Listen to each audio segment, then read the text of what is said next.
ॐ ज्ञानतिमिरान्धस्य ज्ञानञ्जनाशलाकया चक्षुरुन्मिलितं येन तस्मै श्रीगुरुवे नमः। नमः विष्णुपादाय कृष्णप्रेष्ठाय भूतले श्रीमते भक्तिवेदान्तस्वामिन्निति नामिने। नमस्ते सारस्वती देवे गौरवाणी प्रचारिणे निर्विशेषा शून्यवादी पाश्चात्यदेशतारिणे। नमो महावदन्याय कृष्णप्रेमप्रदायते कृष्णाय कृष्णचैतन्यनामने गौरतुसे नमः। जय श्री कृष्ण चैतन्य प्रभु नित्यानंद श्री अद्वैत गदाधर श्रीवासादि गौर भक्त वृंद। हरे कृष्णा कृष्ण कृष्ण हरे हरे, हरे राम राम राम हरे हरे। हरे कृष्णा।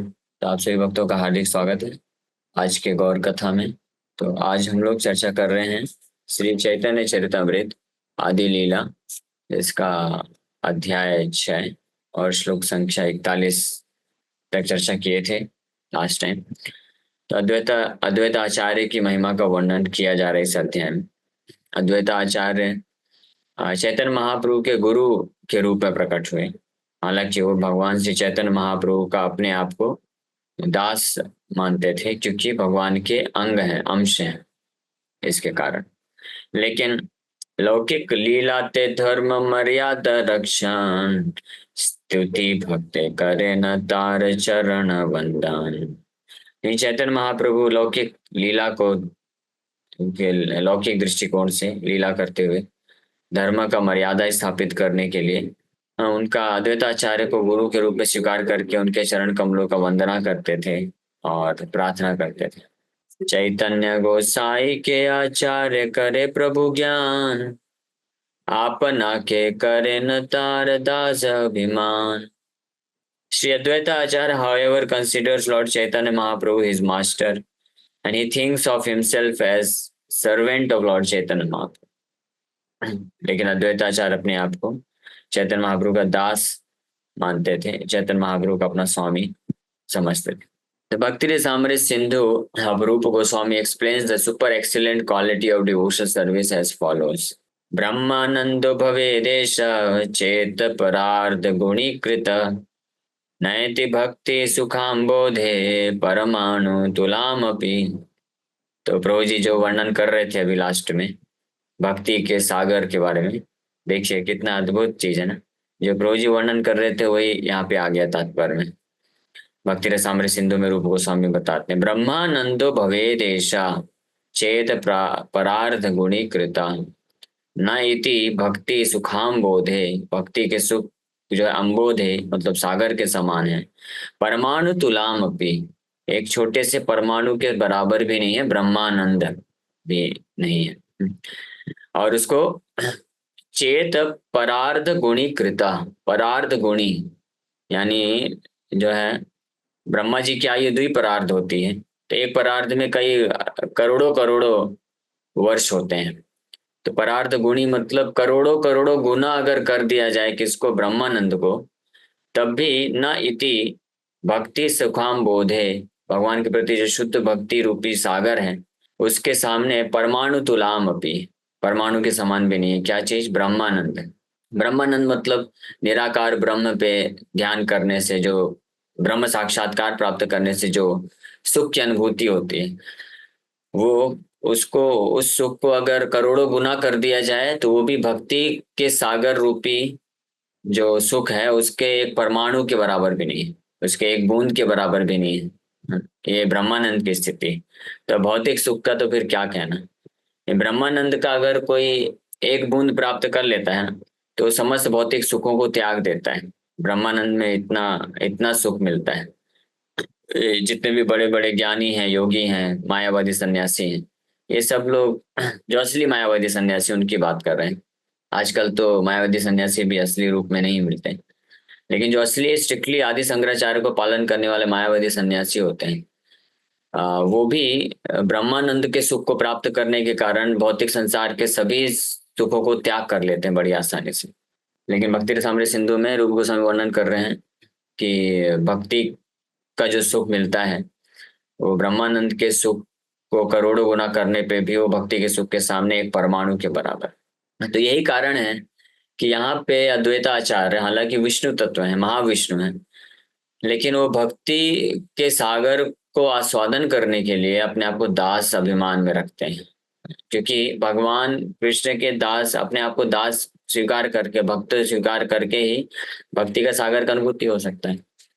इसीलिए न केवल महाविष्णु, हमने चर्चा किया, भगवान बलराम भी अपने आप को कृष्ण का दास के रूप में देखते हैं। क्यों? क्योंकि उनको भी ये भक्ति रस का स्वादन करने की इच्छा रहती है। न केवल भगवान बलराम, भगवान कृष्ण भी जो परम भगवान है, एकले ईश्वर कृष्ण आर सब भृत्य है, कि एकमात्र ईश्वर कंट्रोलर या मालिक कृष्ण है, बाकी सब उनके दास दासी हैं, यहाँ तक कि भगवान बलराम, नारायण, विष्णु भी। लेकिन वो कृष्ण भी अपने आप को इस भक्ति रूपी सुख का जो भक्ति सुख का जो सागर है, इसका आस्वादन करने के लिए वो भी भक्त के भाव को अंगीकार कर लेते हैं।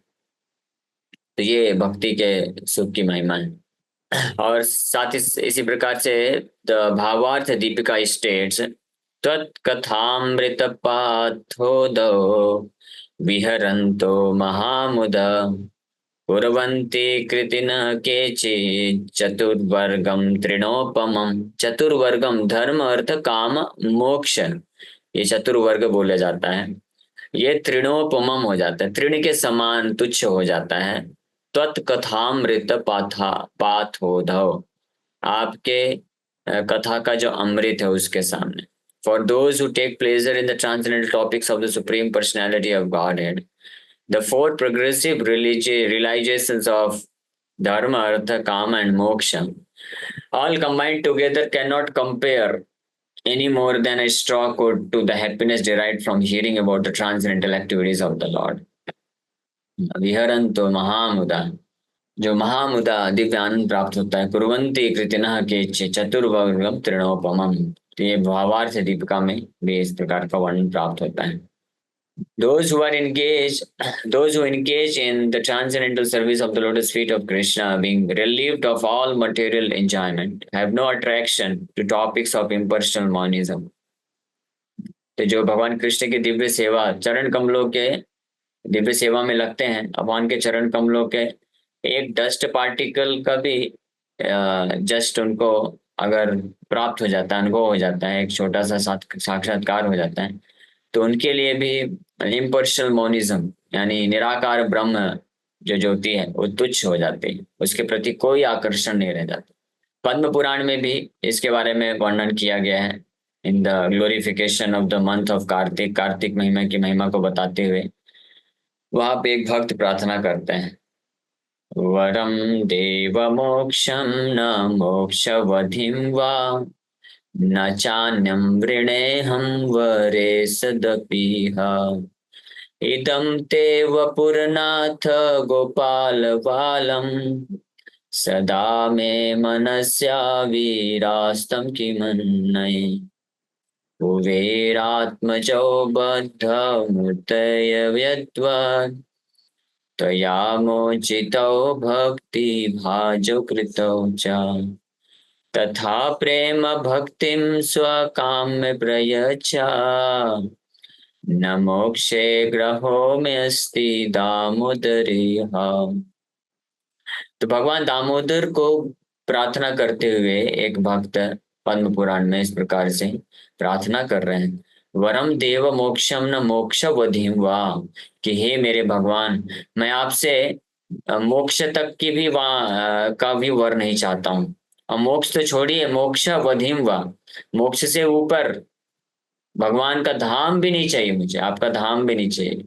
और इसके अलावा तो फिर बात ही क्या करें, न च अन्यम वृणे हम, और अन्य किसी भी प्रकार के वर मुझे नहीं चाहिए। हालांकि आप वरेश द अपीहा, हालांकि आप वरेश हैं, वरेश मतलब वरदान देने में पूर्ण रूप से सक्षम है, सबसे बड़े वरदराज, इसलिए भगवान का नाम ही एक वरदराज है। जो सबसे ज्यादा वरदान अगर कोई दे सकता है, सबसे अच्छा वरदान वो भगवान है। तो फिर क्या इच्छा है आपकी?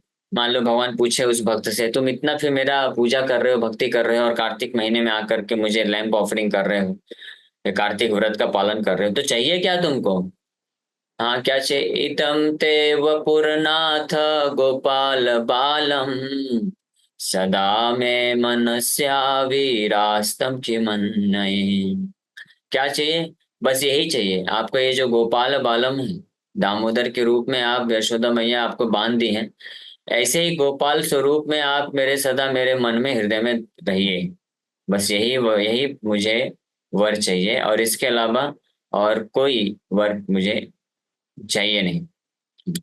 तो इस प्रकार से, so dear Lord, always remembering your childhood pastimes in Vrindavan is better for us than aspiring to merge into the impersonal Brahman. During your childhood pastimes, you liberated the two sons of Kuvera and made them great devotees of your lordship. Kuber आत्मजव, Kuber के दो पुत्र को बद्ध, उनको क्या कर दिया? मुक्त कर दिए। जिस प्रकार से आप त्वया मोचितो, और साथ में भक्ति भाजव कृतो, चाह भक्ति को प्रदान किए आप, तथा प्रेम भक्ति, उसी प्रकार से हमको भी स्वकाम में प्रयच्छा, आपके चरण कमलों की शुद्ध भक्ति हमको प्रदान करिए। प्रयच्छा यही चाहिए हमको। न मोक्ष ग्रहो में अस्ति दामोदर, यहाँ और मोक्ष भी हमको नहीं चाहिए। Similarly I wish that instead of giving me liberation you may award me such devotion and you. इस प्रकार से प्रार्थना करता है भक्त। तो इस प्रकार से प्रार्थना क्यों करता है भक्त? आप देखेंगे जितने भी शुद्ध भक्त हुए हैं, चाहे भागवत हो या अन्य कोई भी ग्रंथ हो जो शुद्ध भक्ति के और भक्तों के बारे में वर्णन करता है, तो इसमें भक्तों ने जब भी भगवान को दर्शन प्राप्त किया है तो कुछ प्रार्थना अगर किया है, शुद्ध भक्तों की बात कर रहे हैं, जो वास्तविक रूप में भगवान कृष्ण के चरण कमलों के आश्रय को प्राप्त कर चुके हैं, करते हैं, या भगवान कृष्ण के शुद्ध भक्ति के रस का एक बूंद भी जिन्होंने आस्वादन कर लिया है, तो वो और कुछ भी नहीं मांगते हैं। वो मोक्ष भी नहीं मांगते, मुक्ति भी नहीं मांगते, केवल और केवल भगवान का जो है स्मरण, भगवान का जो है भक्ति मांगते हैं। तो इससे पता चलता है कि ये प्रूफ होता है जो पिछले दो श्लोकों में हमने चर्चा किया, कि भक्ति का जो सागर है भक्ति का जो आनंद है, वो कई लाखों करोड़ों गुना ज्यादा है। तो इसी प्रकार से एक और ग्रंथ है, इन द हाईएस्ट शीर्षीय Shri Narayan Vyuha Stava, in the chapter called Narayan Stotra it is stated. Narayan स्तोत्र अध्याय में हय शीर्षीय श्री नारायण व्यूह स्तव में इस प्रकार का श्लोक और मिलता है। न धर्मं कामम् अर्थं वा मोक्षं वा वरदेश्वर, प्रार्थये तव पादाब्जे दास्यमेवाभिकामये। न धर्मं कामम् अर्थं वा, हे भगवान, हे वरदेश्वर, वरद ईश्वरा, वरदान, वरद मतलब वरदान देने वाले, और वरदान देने वालों में ईश्वर है जो सबसे मुख्य है, कंट्रोलर है, स्वामी है। तो हे वरदेश्वरा, न धर्मम कामम अर्थम व मोक्षम, वही सेम चीज ना, मुझे आपसे धर्म अर्थ काम और मोक्ष ही चाहिए। तो फिर क्या चाहिए? प्रार्थये तव पादाब्जे, पादाब्जे मतलब आपके चरण कमलों में केवल मेरा एक ही प्रार्थना है।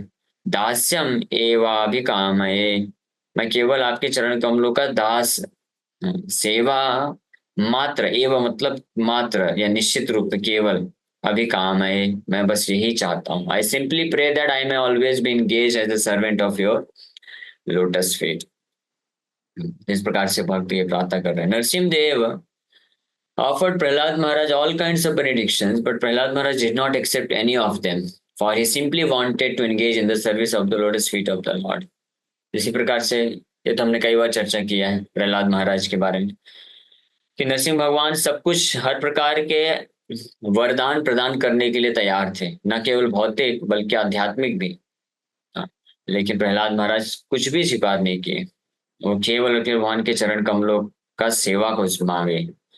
हाँ, इसी प्रकार से मैं इस स्कंद में अमरीश महाराज के सेक्शन में भगवान नारायण शिष्य को बोलते हैं कि साष्टि सामीप्य सालोक्य सारूप्य, न गृणंती, न गृणंती, देने पर भी न गृणंती, स्वीकार नहीं करता है मेरा भक्त। इस प्रकार से भगवान नारायण बोलते हैं, और ऐसा भक्त के मैं अधीन हूँ। भगवान बोलते हैं भौतिक भौतिक जगत का तो छोड़ो, कि हे ऋषिवर, कौन थे? दुर्वासा ऋषि, इतने महान ऋषि थे, तो उनको बोलते हैं हे ऋषिवर सुनिए, मेरे जिस भक्त का आप अपराध किए हो उनके बारे में तो थोड़ा आप जान लीजिए, कौन है। आपको आपने सोचा कि वो तो एक क्षत्रिय है, राजा है, भोग विलास में लगा हुआ है, कंट्रोल करता है, और जो है राज उसको कंट्रोलरशिप चाहिए, ईश्वर है, ईश्वर बनना चाहते हैं, राजा। लेकिन आप मिसअंडरस्टैंड कर गए, आप समझ नहीं पाए, आप जान नहीं पाए कि वो राजा केवल नाम मात्र के लिए है। उसको तो अगर मैं सारूप्य, सामीप्य, साष्टी, सालोक्य, ये चार प्रकार के वैकुंठ की मुक्ति भी प्रदान कर दूं, अपने जैसा दिव्य स्वरूप भी दे दूं, चतुर्भुजी रूप भी दे दूं, वो भी वो स्वीकार नहीं करता है। उसको केवल मेरे चरण कमलों का सेवा चाहिए, यानी उसको केवल मैं चाहिए और कुछ नहीं चाहिए। तो अब आप समझ सकते हो कि वो मेरा कितना प्रिय है, और ऐसे प्रिय भक्त का आपने अपराध कर दिया। यानी आपने उस उनके प्रति जस्ट अपराध नहीं किया, मेरे हृदय में आपने आघात किया है। क्योंकि ऐसा भक्त है मेरे हृदय में रहता है हमेशा, और मैं उसके हृदय में रहता हूँ। भगवान नारायण तो यहाँ तक बोल दिए है, मद अन्यत्र ना जानते ते अभी मनाग। हाँ, कि मैं अपने ऐसे भक्त के अलावा और कुछ नहीं जानता हूँ, पूरी सृष्टि में मुझे और कुछ पता नहीं है, और मेरा भक्त भी मेरे सिवा और कुछ नहीं जानता है। तो इस प्रकार से भगवान, कोई जो भक्त नहीं है वो इस प्रकार से भगवान का प्रवचन सुनेगा तो बोलेगा, अरे ये तो भगवान तो फेनेटिक हो गए। भगवान बोलते हैं मैं कुछ जानता ही नहीं हूँ, मेरे को कुछ नहीं आता, कुछ पता नहीं है, केवल मैं अपने भक्त को जानता हूँ। ऐसे नारद मुनि को बोल देना, अहम तिष्ठामि वैकुंठे। वैकुंठ तो आपका घर है, आपका राज्य, किंगडम ऑफ गॉड बोला जाता है। आप हर प्लेनेट में आप चतुर्भुज नारायण रूप में विस्तार करके रहते हैं। तो ये कैसे आप बोल रहे हैं कि नाहम तिष्ठामि वैकुंठे? हे नारद, मैं वैकुंठ में नहीं रहता हूँ। और नाहम तिष्ठामि वैकुंठे योगी नाम हृदय में, योगियों के हृदय में भी नहीं रहता हूँ। तो योगी लोग फिर किसका ध्यान कर रहे हैं? वो तो ध्यान करते हैं परमात्मा का, आप तो उनके हृदय में है परमात्मा के रूप में। बोले नहीं नहीं नहीं, मैं नहीं रहता हूँ, तो कोई और होगा। तो फिर आप रहते कहाँ हैं? तत्र तिष्ठामि नारद, यत्र गायन्ति मद भक्ता। मद भक्ता बहुत महत्वपूर्ण है। गायंती कई लोग कर सकते हैं, लेकिन मद भक्ता गायन्ति तत्र तिष्ठामि नारद। मेरे भक्त लोग जहाँ पे मेरा कथा करते हैं, मेरा कीर्तन करते हैं, नाम जप करते हैं, तत्र तिष्ठामि, मैं वहां पे रहता हूँ।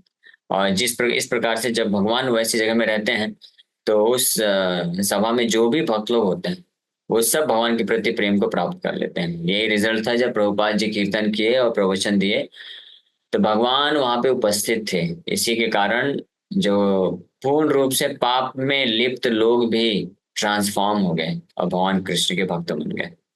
Similarly, a pure devotee wishes to be blessed like Maharaj Prahlad by being thus endowed with devotional service.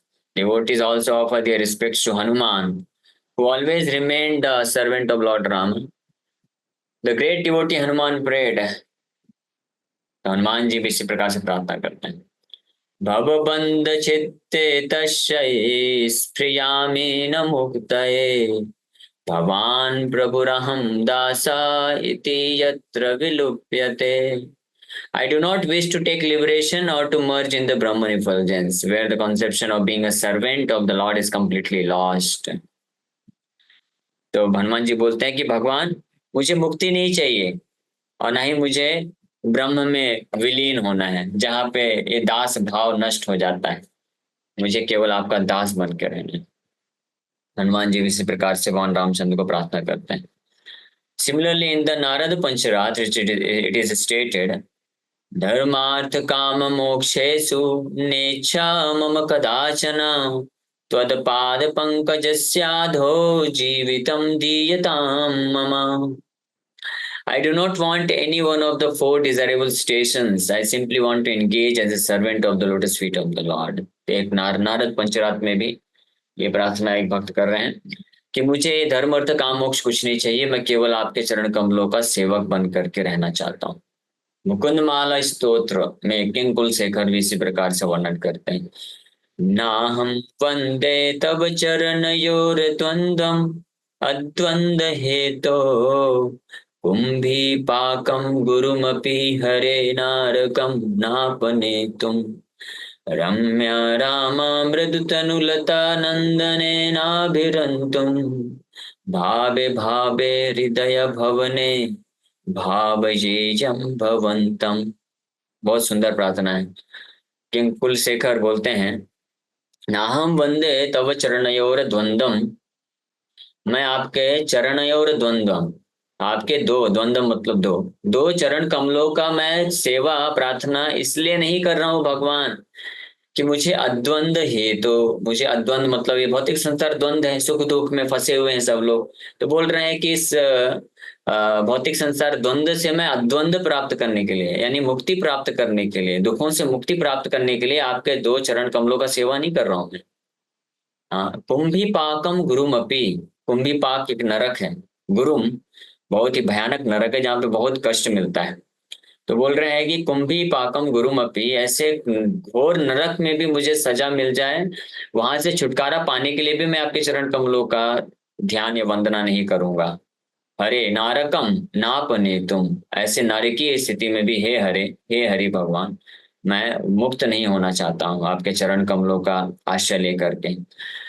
और ना ही ये तो दुख का बता दिए कि मैं ना ही तो दुख से और नरक के कष्टों से मुक्त होने के लिए आपके चरण कमलों की वंदना कर रहा हूँ, अब सुख का बता रहे हैं। और ना ही रम्या रामा मृदु तनुलता नंदने नाभिरंतुम, नंदन कानन स्वर्ग में इंद्र का जो गार्डन है, बहुत सुंदर गार्डन है, और वहां पे बहुत सुंदर सुंदर अप्सराएं हैं। तनुलता, लता के समान कोमल शरीर रखने वाली मृदु तनुलता रम्य सुंदर स्त्रियां हैं। ना ही मुझे उनको प्राप्त करने की इच्छा है, उनको प्राप्त करने के लिए मैं आपके चरण कमलों का आश्रय ले रहा हूँ। तो ना ही किसी भी प्रकार का स्वर्गीय सुख और ना ही किसी भी प्रकार का नरकीय दुखों से मुक्ति के लिए। तो फिर किस लिए कर रहे हैं? फिर क्या चाहिए आपको? बोल रहे हैं भावे भावे, यानी मोक्ष भी नहीं चाहिए। भावे भावे मतलब हर जन्म जन्म में मुझे क्या चाहिए? हृदय भवने, ये हृदय मेरे हृदय रूपी भवन में भावजेयम भवंतम, आप हमेशा मेरे हृदय रूपी भवन में विराजमान रहे और आपके मैं तीव्र स्मरण करता रहूं, भक्ति करता रहूं, आपका नाम जप करना चाहूं, दैट्स ऑल आई वांट। ये बहुत सुंदर प्रार्थना है। तो इस प्रकार से बोल रहे हैं, my lord I do not worship you to be liberated from this material entanglement, not do I wish to save myself from the hellish condition of material existence, nor do I ever pray for a beautiful wife to enjoy in a nice garden. I wish only that I may always be in a full ecstasy with the pleasure of serving your Lord, your Lordship.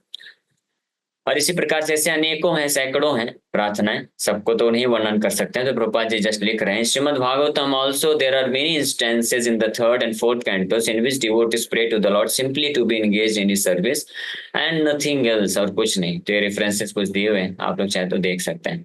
Third और fourth canto में practically यहाँ पे कुछ उदाहरण प्रभुपाद जी दे रहे हैं, लेकिन practically ऐसे सारे कैंटो में, हर स्कंद में भगवान के कोई भी भक्त जो है, जब भगवान को प्रार्थना करते हैं तो केवल यही एकमात्र प्रार्थना करते हैं कि आपके शरण कमलों का आश्रय चाहिए, उनका स्मरण हम करते रहें, और उसके अलावा और कुछ भी नहीं चाहिए। हरे कृष्ण, यानी इस भगवान के चरण कमलों का स्मरण, उनके नाम जप करने, भक्ति करने से जो दिव्य आनंद मिलता है, उसके सामने सारे जो सुख है इस भौतिक संसार के, वो सब तुच्छ होते हैं। ये प्रूफ करने के लिए बहुत सुंदर तात्पर्य में अलग अलग रेफरेंस दिए Prabhupada ji. Okay, Hare Krishna, thank you very much. किसी वक्त का कोई प्रश्न है तो पूछ सकते हैं। जी हरे कृष्ण जी। हाँ, एक यस प्रश्न प्रभु। है, मैं कई बार सोचा बट भूल जाता पूछने के लिए, तो थोड़ा डिफिकल्ट भी है समझना। जैसे मान लीजिए कि हम हैं, तो हम किसी भक्त को बोले कि भगवान को, हे हरे कृष्ण भगवान, आपको अनंत कोटि दंडवत प्रणाम, या कि कोटि कोटि दंडवत प्रणाम। तो हम उससे तो बोल रहे हैं कोटि कोटि दंडवत प्रणाम, पर प्रणाम तो एक ही प्रणाम करते हैं कि दो चार प्रणाम करते हैं, तो कोटि मतलब करोड़ प्रणाम। तो ऐसे भाव से करना चाहिए कि नहीं करना चाहिए, कि जो बोले वो करना चाहिए, इसको कैसे समझें?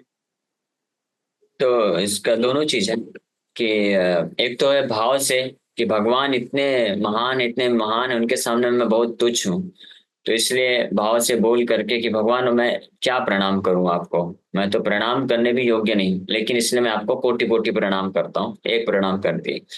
लेकिन कई बार ऐसे भी उदाहरण है कि जो भक्त ऐसा इस भाव को फील करता है तो कई बार प्रणाम भी करता है, स्पेशली जब कोई भक्त काफी साधना करके शुद्ध हो गया, भगवान का जब दर्शन प्राप्त करता है तो बारंबार प्रणाम करता है, मूर्छित होता है, भगवान उठाते हैं, फिर प्रणाम करता है, फिर रोता रहता है, प्रणाम करता रहता है, बार बार प्रणाम करता है, उठता है, प्रणाम करता है, उठता है, प्रणाम करता है, क्योंकि वो इतना दिव्य आनंद को अनुभूति करता है कि बार बार प्रणाम करता है।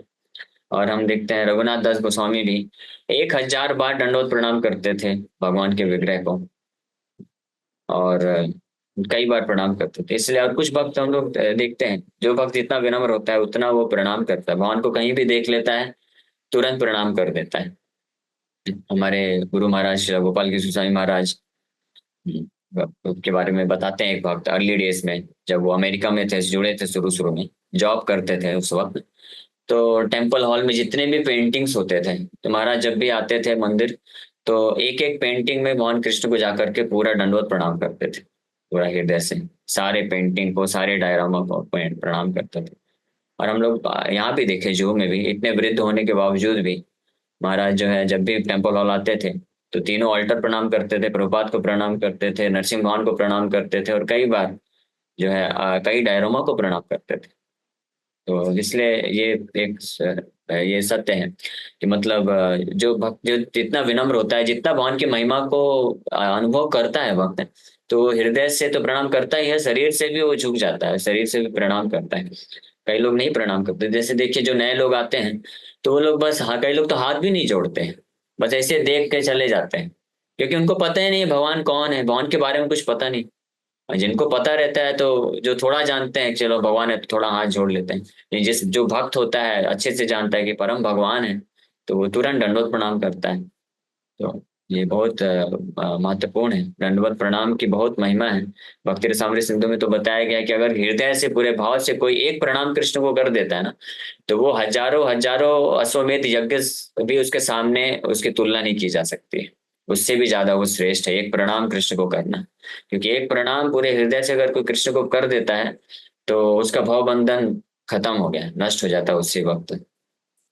इतनी शक्ति है भगवान को प्रणाम करने की। उसे क्या कहाँ पे कहते हैं? साधना, कहाँ पे? बारिश में ध्यान लगाकर या मंत्र ध्यान कर कर जो साधना होती है उसे क्या कहते हैं? बारिश में, हाँ रेनी सीजन में? हाँ हाँ। पता नहीं अलग से कौन सी होती है, हम लोग तो एक ही, हमारा एक ही ध्यान है, एक ही मंत्र है, एक ही साधना है, हरे कृष्ण महामंत्र। अच्छा, इसलिए इसको महामंत्र बोला जाता है, this is the perfect meditation. Okay, alright, हरे कृष्ण। हरे कृष्ण। और कोई प्रश्न? यस अंश ब्रो। हरे कृष्ण प्रभु, धन्यवाद प्रणाम। प्रभु जी, प्रश्न नहीं है मेरा, बट एक्चुअली अभी जब आप जो पैराग्राफ वगैरह एक्सप्लेन कर रहे थे ना, तो उसमें जब आप हाँ जो संस्कृत के वर्ड्स थे, क्योंकि हम मुझे तो उतना संस्कृत नहीं आता मुझे, बट जब आप उसको प्रोनाउंस कर रहे थे ना, इतना अच्छा लग रहा था ना वो, कि ऐसा लगता कि मैं भी उसको सीखूं। मतलब वो, और जो आप बता रहे थे मतलब गॉड के बारे में, कि आप जो भक्त हैं उनके, जैसे हनुमान जी के बारे में बता रहे थे, मतलब इनका कुछ होने के बाद भी हमको इससे पैसा लगा, मैं सेवा ही करना चाहता हूँ भगवान जी की। वो जो भाव है ना प्रभु जी, हमको तो नहीं आता वैसे भाव ना, हमारे प्रकट भी हो रहा है, हम लोग इतने तुच्छ हैं, बट फिर भी आपके वाणी से इतना सुन के इतना अच्छा लगता है ना, कि बस मन करता है कि वो सब सुनते रहूं, चेंज भी नहीं करूं, कंटिन्यूअसली सुनते रहने का। हरे तो कृष्ण। वो वैसे महान शुद्ध भक्तों का प्रार्थना का शुद्धता है और उसका महिमा है, कि मेरे जैसा व्यक्ति भी अगर उसको बोलता है तो वो अच्छा ही लगेगा, क्योंकि जो चीज अच्छा है उसको कैसे भी पात्र में, जैसे बहुत अच्छा आपको जूस अगर दिया जाए तो मटकी के बर्तन में दिया जाए, सोने के बर्तन में दिया जाए, आपको टेस्टी लगेगा, कागज के गिलास में भी पिलाएंगे तो टेस्टी लगेगा। तो हम तो ऐसे पात्र हैं, यूजलेस पात्र हैं, कोई क्वालिफिकेशन नहीं है, लेकिन वो नेक्टर है। भगवान शुद्ध भक्तों के द्वारा भगवान को जो गुणगान किया गया है, वो नेक्टर है, प्योर नेक्टर है। इसलिए कैसे भी पात्र से निकल आता है वो अच्छा ही लगता है, विशेष स्पेशली जो भक्त शुद्ध हृदय के भक्त होते हैं उनको अच्छा लगता है। हरे कृष्ण। प्रभु जी, इस युग में भगवान अपने लिए नाम जप ही क्यों रखे? जैसे मतलब पहले युग में हवन करना, तपस्या करना, तो इस युग में नाम जप ही क्यों? एक्चुअली नाम जप हर युग में रहा है, ऐसा नहीं कि केवल कलयुग में है, लेकिन हर युग में अन्य जो बुद्ध विधि है उसके साथ नाम जप था। लेकिन कलयुग में अन्य जो विधियां हैं वो प्रैक्टिकली पॉसिबल ही नहीं है, इसलिए वो सबको साइड करके केवल नाम जप दे दिया गया है। अन्यथा आप देखिए ध्रुव महाराज सतयुग में थे, उन्होंने ध्यान किया लेकिन नाम जप करते करते किया। तो इस प्रकार से नाम जप की महिमा चारों युगों में रही है। लेकिन अन्य युगों में क्या है, लोग उतने पवित्र होते थे, शुद्ध होते थे, तो वो लोग कर सकते थे बड़ी बड़ी तपस्या, तो उनको ऐसा ऐसा भी भाव होता रहता था कि वो नाम जप करने से कैसे हो सकता है, हम इतना तपस्या जब तक नहीं करेंगे। लेकिन जो इस प्रकार के अलग अलग यज्ञ तपस्या वगैरह करके शुद्ध हो जाते थे ना, वो फाइनली फिर भगवान के नाम का आश्रय लेते थे, शुद्ध भक्ति का ही आश्रय लेते थे, उसी कंक्लूजन में पहुंचते थे। तो यानी नाम जो है साध्य है, अल्टीमेट है, परफेक्शन में पहुंचने पे व्यक्ति प्राप्त कर पाता है। ओके, ठीक है, हरे कृष्ण। ओके, तो अभी समय हो गया है, तो यहीं पे विराम करेंगे, बाकी क्वेश्चंस हम लोग नेक्स्ट क्लास में ले सकते हैं।